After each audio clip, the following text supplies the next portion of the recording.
Black, who is African-American, says the ceremony at Marker will serve as a reminder that many people who are last will be first and vice versa.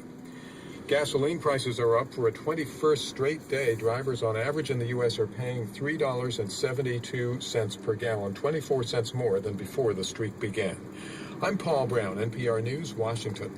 Support for news comes from Carbonite, providing automatic online backup to protect photos, music, and other computer files from loss. Details at carbonite.com. From Minnesota Public Radio News, I'm Phil Picardi. Authorities are advising no travel in parts of north-central Minnesota due to the powerful winter storm.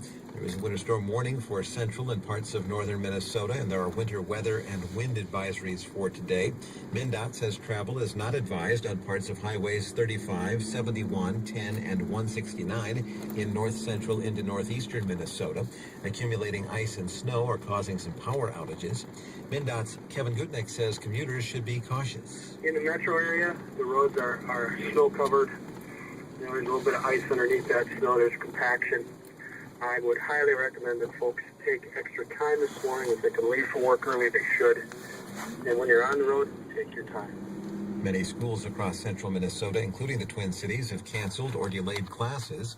NPR meteorologist Paul Huttner says the precipitation is moving north and has ended for now from the South Metro across southeastern Minnesota. Union officials say cuts to the IBM workforce are affecting the company's employees in Rochester. Elizabeth Baer reports. IBM officials would not comment on the cuts, and it's unclear exactly how many of the jobs were in Rochester. Documents submitted to a labor union at the company indicate roughly 1,100 people have been laid off in facilities across the country. Lee Conrad is the national coordinator for the union. The work is being moved offshore to places like Bratislava, India, China, Philippines, all around the world. And this is frankly part of what IBM calls its rebalancing.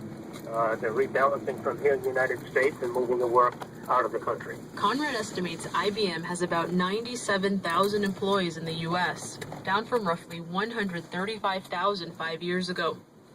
IBM reported 4,000 employees in Rochester.